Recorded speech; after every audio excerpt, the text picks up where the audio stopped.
ಎಲ್ಲರಿಗೂ ಶ್ರೀ ಸತ್ಯದರ್ಶನ ವಾಹಿನಿಗೆ ಸ್ವಾಗತ ಸುಸ್ವಾಗತ. ಪ್ರಿಯ ವೀಕ್ಷಕರೇ, ಇಂದು ನಿಮ್ಮನ್ನು ಒಂದು ಪವರ್ಫುಲ್ ಕ್ಷೇತ್ರವೆಂದು ಪ್ರಸಿದ್ಧಿಯಾಗಿರುವ ಶತ್ರುಗಳ ಬಾಯಿ ಮುಚ್ಚಿಸಿ ಅವರ ಬಾಯಿಗೆ ಬೀಗ ಹಾಕುವ ಕೆಲವರ ಹೇಳಿಕೆಯಂತೆ ಶತ್ರುಗಳ ಬಾಯಿ ಬಂದು ಮಾಡಲು ಬೀಗ ತಂದಿದ್ದೇನೆ. ಇದನ್ನು ಹಾಕಿದ ಕೇವಲ ಕೆಲವೇ ದಿನಗಳಲ್ಲಿ ಅವನ ಬಾಯಿ ಬಂದಾಗುತ್ತದೆ ಎಂದು ನಂಬಿರುವ ಏಕೈಕ ಪವರ್ಫುಲ್ ಕ್ಷೇತ್ರ ಜಲದಗೆರೆ. ಇಲ್ಲಿ ಅಧಿದೇವತೆ ಪವರ್ಫುಲ್ ದೇವತೆ ಜಲಗೆರೆ ಅಮ್ಮ ಎಂದು ಪ್ರಸಿದ್ಧಿಯಾಗಿರುವ ಕ್ಷೇತ್ರವು ತುಮಕೂರು ಜಿಲ್ಲೆ ಕುಣಿಗಲ್ ತಾಲ್ಲೂಕು ಸುಪ್ರಸಿದ್ಧವಾಗಿ ಜಗದ್ವಿಖ್ಯಾತವಾದಂಥ ಪುಣ್ಯ ಕ್ಷೇತ್ರ ಯಡಿಯೂರು ಸಿದ್ಧಲಿಂಗೇಶ್ವರ ಕ್ಷೇತ್ರದಿಂದ ಕೇವಲ 2 ಕಿಲೋಮೀಟರ್ ದೂರದಲ್ಲಿದೆ. ಈ ಜಲದಗೆರೆ ಅಮ್ಮನವರ ಇತಿಹಾಸವನ್ನು ಒಂದಿಷ್ಟು ತಿಳಿಯೋಣ. ಸತ್ಯಯುಗ ಕಾಲಘಟ್ಟದಲ್ಲಿ ಈ ಭಾಗದಲ್ಲಿ ಮಹಾನ್ ಋಷಿಮುನಿಗಳು ತಪಸ್ಸು ಮಾಡುತ್ತಾ ಲೋಕ ಕಲ್ಯಾಣವನ್ನು ಮಾಡುತ್ತಿದ್ದರೆಂದು ಮಹಿಷಾಸುರನ ಅನುಚರರು ಹಾಗೂ ರಾಕ್ಷಸರು ಇಲ್ಲೆಲ್ಲ ಇದ್ದರೆಂದು ಅವರು ಋಷಿ ಮುನಿಗಳ ಯಜ್ಞ ಯಾಗಾದಿಗಳನ್ನು ರಕ್ತ ಮಾಂಸ ಮದಿರೆಗಳನ್ನು ತಂದು ಯಜ್ಞವನ್ನು ನಾಶ ಮಾಡುತ್ತಿದ್ದರು. ಋಷಿ ಮುನಿಗಳನ್ನು ಹಿಂಸಿಸುತ್ತಿದ್ದರೆಂದು ಆಗ ಋಷಿ ಮುನಿಗಳು ಜಗನ್ಮಾತೆಯನ್ನು ನಮ್ಮನ್ನು ರಕ್ಷಿಸೆಂದು ಪರಿಪರಿಯಾಗಿ ಬೇಡಿದರು.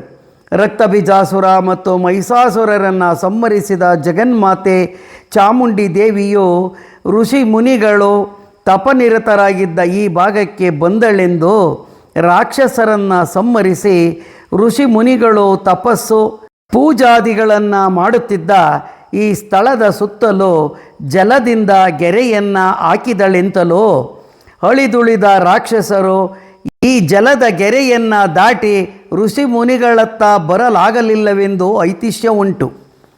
ಆ ಚಾಮುಂಡಿ ತಾಯಿಯು ಜಲದಿಂದ ಗೆರೆ ಹಾಕಿದ್ದರಿಂದ ಈ ಸ್ಥಳವನ್ನು ಜಲದ ಗೆರೆ ಎಂದು ಕರೆಯಲಾಗಿದೆ ಎಂದು ತಿಳಿಸುತ್ತಾರೆ.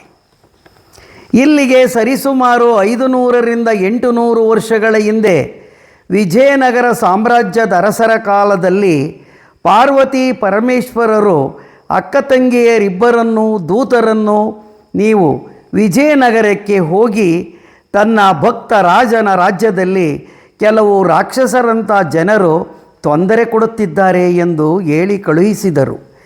ಈ ಭೂಮಿಗೆ ಬಂದ ಅಕ್ಕ ತಂಗಿಯರು ರಾಕ್ಷಸರಂಥ ಜನರನ್ನು ಸಂಹರಿಸುತ್ತಾ ಈ ಜಲದಗೆರೆಗೆ ಬಂದು ಉದ್ಭವ ಮೂರ್ತಿಗಳಾಗಿ ನೆಲೆ ನಿಂತು ಚಿಕ್ಕಮ್ಮ ದೊಡ್ಡಮ್ಮರಾಗಿ ಇಲ್ಲಿ ನೆಲೆ ನಿಂತಿದ್ದಾರೆ.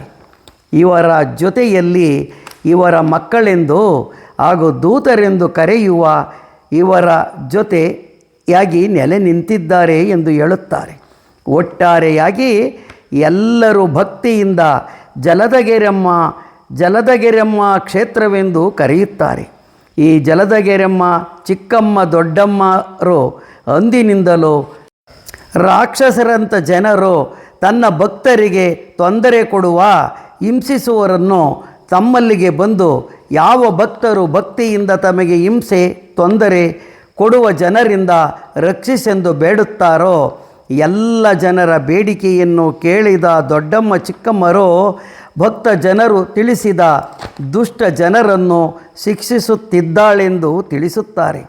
ದುಷ್ಟ ಜನರಿಗೆ ಶಿಕ್ಷೆಯಾಗಿದ್ದನ್ನು ನೋಡಿದ ಅರಿಕೆ ಹೊತ್ತ ಭಕ್ತರು ಇಲ್ಲಿಗೆ ಬಂದು ಕುರಿ ಮೇಕೆ ಇತ್ಯಾದಿ ಪಶುಗಳನ್ನು ಹಾಗೂ ಪಕ್ಷಿ ಕುಲಕ್ಕೆ ಸೇರಿದಂಥ ಕೋಳಿಗಳನ್ನು ಬಲಿ ನೀಡಿ ತಮ್ಮ ಹರಕೆ ತೀರಿಸುತ್ತಿದ್ದಾರೆ. ತಮ್ಮ ಇಷ್ಟ ಜನರಿಗೆ ಪಶುವಿನ ಅಡಿಗೆ ಮಾಡಿ ಉಣಬಡಿಸುತ್ತಾರೆ. ಮಂಗಳವಾರ, ಶುಕ್ರವಾರ ಹಾಗೂ ಭಾನುವಾರಗಳಲ್ಲಿ ಪ್ರತಿದಿನ ಸಾವಿರಾರು ಭಕ್ತ ಜನರು ಇಲ್ಲಿಗೆ ಬರುತ್ತಾರೆ. ಪಶು ಪಕ್ಷಿ ಬಲಿ ನೀಡುತ್ತಾರೆ, ಧನ್ಯರಾಗುತ್ತಾರೆ. ದುಷ್ಟ ಜನರ ಸಂಹಾರಕ್ಕಾಗಿ ಬೀಗಗಳನ್ನು ತಂದು ತಾಯಿಯ ಮುಂಭಾಗದ ಕಬ್ಬಿಣದ ಗೋಡೆಗಳಿಗೆ ಕಟ್ಟುತ್ತಾರೆ. ದುಷ್ಟ ಜನರ ಸಂಹಾರಕ್ಕಾಗಿ ತಾಯಿಗೆ ಇಂಥ ಅರಿಕೆಯನ್ನು ಕೊಡುತ್ತೇನೆ ಎಂದು ಕೈ ಎತ್ತುತ್ತಾರೆ. ಕೆಲವರು ಅರಿಕೆ ಫಲಿಸಿದ ಮೇಲೆ ಅರಿಕೆ ತೀರಿಸುತ್ತಾರೆ. ಮತ್ತೆ ಕೆಲವರು ಮೊದಲು ಬಲಿ ನೀಡಿ ಹೋಗುತ್ತಾರೆ. ಇಷ್ಟೇ ಅಲ್ಲದೆ ರೋಗ ರುಜಿನಗಳು, ಸಂತಾನ ಬೇಡುವವರು, ಮದುವೆಯಾಗದವರು, ಇನ್ನು ಅನೇಕ ಕಷ್ಟಗಳ ಸಂಹಾರಕ್ಕಾಗಿ ಪರಿಹಾರಕ್ಕಾಗಿ ಜಲದಗೆರಮ್ಮನಿಗೆ 100 ರು ಕಾಣಿಕೆ ನೀಡಿ ಹೂಪ್ರಸಾದ ಕೇಳುತ್ತಾರೆ. ಹೂಪ್ರಸಾದವಾದರೆ ಧನ್ಯತಾ ಭಾವದಿಂದ ಹರಕೆಯೊತ್ತು ಹೋಗುತ್ತಾರೆ. ಇಲ್ಲಿ ಗಾಳಿ, ಪೀಡೆ, ಪಿಶಾಚಿ, ಶಂಕಿಣಿ, ಡಾಕಿಣಿ ಕಾಟದಿಂದ ಪಾರಾಗಲು ಹರಕೆ ಹೊತ್ತು ತಾಯಿತ ಮತ್ತು ದಾರವನ್ನು ಕಟ್ಟಿಸಿಕೊಳ್ಳುತ್ತಾರೆ. ಈ ಜಲಗೇರಮ್ಮ ತಾಯಿಯಿಂದ ಒಳಿತು ಕಂಡಿದ್ದಾರೆ ಮತ್ತು ಕಾಣುತ್ತಿದ್ದಾರೆ.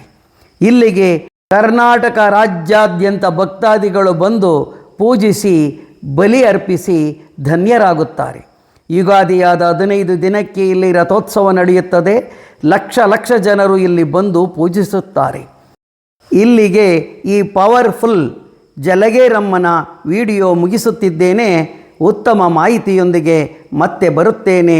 ಅಲ್ಲಿಯವರೆವಿಗೂ ಎಲ್ಲರಿಗೂ ಧನ್ಯವಾದಗಳು. ನೀವಿನ್ನು ನಮ್ಮ ವಾಹಿನಿಗೆ ಚಂದಾದಾರರಾಗಿಲ್ಲದಿದ್ದರೆ ಚಂದಾದಾರರಾಗಿ. ಧನ್ಯವಾದಗಳು.